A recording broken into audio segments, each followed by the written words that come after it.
عامر خان سے میری ملاقات ہوئی، میں نے اس کو کوئی دین کی بات نہیں کی، صرف محبت تھی.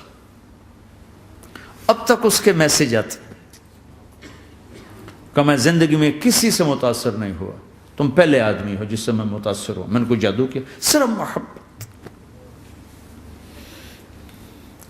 لوگوں کو محبت دو، قریب ہوں گے.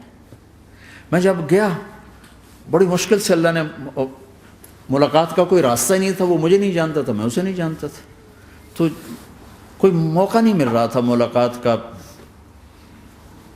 تو اللہ نے شاہد آفریدی کو بھیج دیا.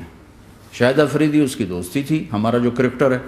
میں نے اس سے فون پر کہا یار میری ملاقات تو کرا. اس نے ملاقات کروائی. تو اس نے مجھے کہا آدھا گھنٹہ ہے، آدھا گھنٹہ. جب میں پہنچا میکسیمم پونا گھنٹہ. میں کہا ٹھیک. میں گیا تو وہ سہما ہوا چہرہ کہ بھئی مولانا آ گیا، پتہ نہیں کیا کہیں گے، بھئی یہ تو کیا کر رہا ہے، تو حرام کر رہا ہے، ناچ رہا ہے، گا رہا ہے، توبہ کر، ابھی تیرے لیے دوزخ کا فیصلہ ہو جائے. پتہ نہیں کیا ہو، وہ ڈرا ہوا سہما ہوا تھا. تو میرا ایک دور کالج لائف تھا. میرے اللہ نے مجھے ہدایت دی اور میں 3 دن کے لیے میں اس دوست کو، اس کی نسلوں کو دعائیں دیتا ہوں جو مجھے زبردستی پکڑ کے لے گیا. نہ میرا تبلیغ سے کوئی تعلق، نہ واسطہ، نہ میں کوئی ان سے متاثر. ایک لڑکا تھا، بنگالی تھا، گشت کرتا تھا، لیکن میں اس سے ذرا متاثر نہیں ہوا. میرا دوست متاثر ہو گیا تھا، تو میں تو ان کے قریب سے نہیں گزرتا تھا. تو وہ اور میں اسکول میں اکٹھے آ رہے تھے، کالج میں اکٹھے آ رہے تھے. تو وہ متاثر ہوا، وہ 3 دن کے لیے جا رہا تھا. تو مجھے بتائے بغیر میرا ہاتھ پکڑ کے لے گیا، مجھے کام ہے چلو میرے ساتھ. اور میں اس کو انکار نہیں کر سکتا تھا، یہ میرا اس کا تعلق تھا. اب بھی اسی طرح بھائیوں جیسا تعلق.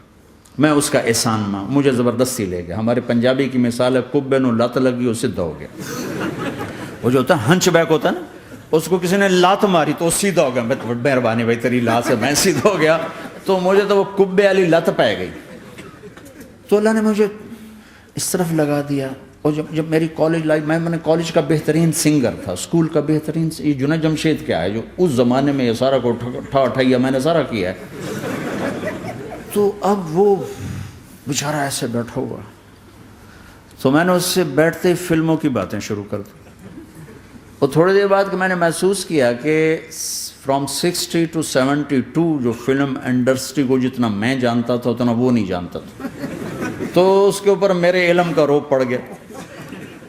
اس کی لائن کا علم تھا نا. تو حیران پریشان، یہ واز تو ہو نہیں رہا. تو کبھی دلیپ کمار کی باتیں شروع ہو گئیں، کبھی راج کپور کی شروع ہو گئیں، اور کبھی محبوب صاحب شروع ہو گئے، کبھی مدن موہن شروع ہو گئے. وہ آدھا گھنٹہ تو یوں ہی گزر گیا. تو آدھے گھنٹے کے بعد میں نے کہا جی ہمارا تو ٹائم اوور کا نہیں، اٹھیں چلے ادھر چل کے بیٹھتے. وہ کھانے کی ٹیبل پر تھے تو وہاں جا کے بیٹھ گئے. پھر وہیں باتیں شروع ہو گئیں. جب اس کا سارا خوف دور ہو گیا اور ریلیکس ہو گیا، اس میں پونے گھنٹے سے 50 منٹ گزر گئے تھے. تو پھر میں نے کہا عامر بھائی آپ حج پہ آئے ہیں، اگر آپ اجازت دیں تو آپ کو اپنے نبی کا حج سنو. کہنے لگے ہاں جی ضرور سنائی. پھر میں 1.25 گھنٹہ بولتا رہا اور وہ ایسے کر کے یہاں سے وہ یوں نہیں ہوا. 1.25 گھنٹہ ایسے بیٹھ کے یوں سنتا، ہلا نہیں اپنی جگہ سے. لوگ محبت کے بھوکے ہیں، تم فتوے دینا شروع کر دیتے. 2 گھنٹے کی ملاقات کے بعد جب ہم نکلے تو نیچے تک چھوڑنے آیا عامر خان. حج کے بعد میں نے کہا ایک ملاقات اور ہو جائے گا، ضرور ہوگی. پھر اس کا میسج آیا کہ میں مدینے چلا گیا ہوں، معذرت چاہتا ہوں. میں نے کہا میں مدینے آ جاؤں گا. میں مدینے پہلے ہو آیا تھا حج سے پہلے. تو اس نے کہا کہ آپ 14 تاریخ کو آ جائیں، 4 سے 6 کا ٹائم میں نے آپ کے لیے رکھا ہے. تو میں، جنید اور ایک اور ساتھی ہم دوبارہ وہاں چلے گئے. 4 بجے 4:15 ہم اس کے ساتھ ہماری سٹنگ شروع ہوئی. 4:15 سے 10:15 تک 6 گھنٹے مسلسل. اور اس کے ماتھے پہ ذرا نشان نہیں آیا کہ میں بور ہو رہا ہوں. اور اس کے بعد ہم اٹھے، اس کا جی نہیں چاہ رہا تھا کہ ہم اٹھ کے چلے جائیں. محبت. پھر ایک امتحان پڑ گیا. میں اجتماع میں تھا ریمنڈ کے پچھلے سال. اس کا میسج آ گیا میری فلم تلاش آ رہی، اس کی کامیابی کی دعا کرو. لے بھی اے چنگی بڑی. میں نے کہا اب کیا کروں؟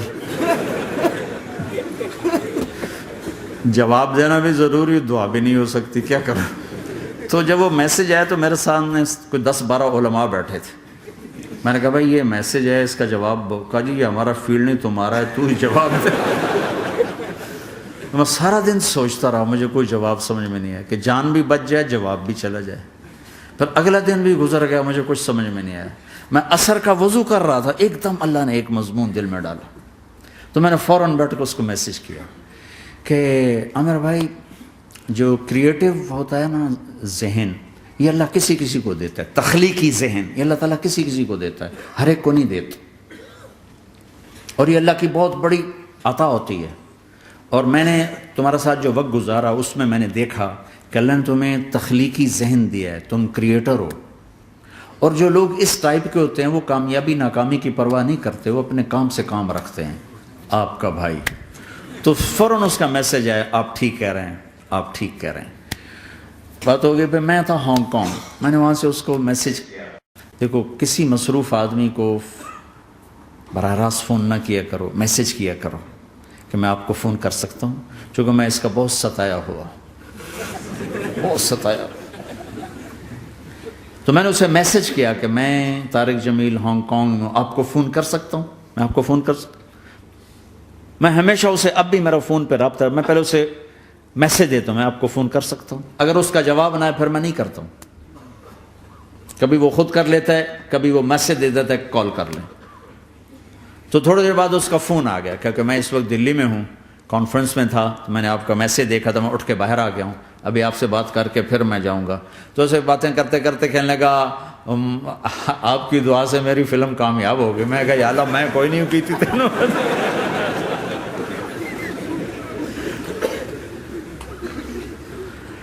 بھائیو محبتیں بانٹو، نفرتیں تو پہلے ہی بہت پھیل چکی. نشہ پلا کے گرانا تو سب کو آتا ہے، مزہ تو تب ہے کہ گرتے کو تھام لے سب.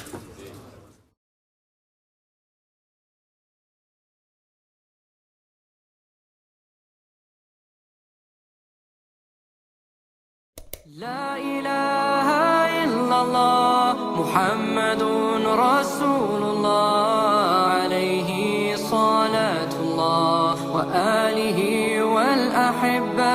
لا إله إلا الله محمد رسول الله عليه صلاة الله وآله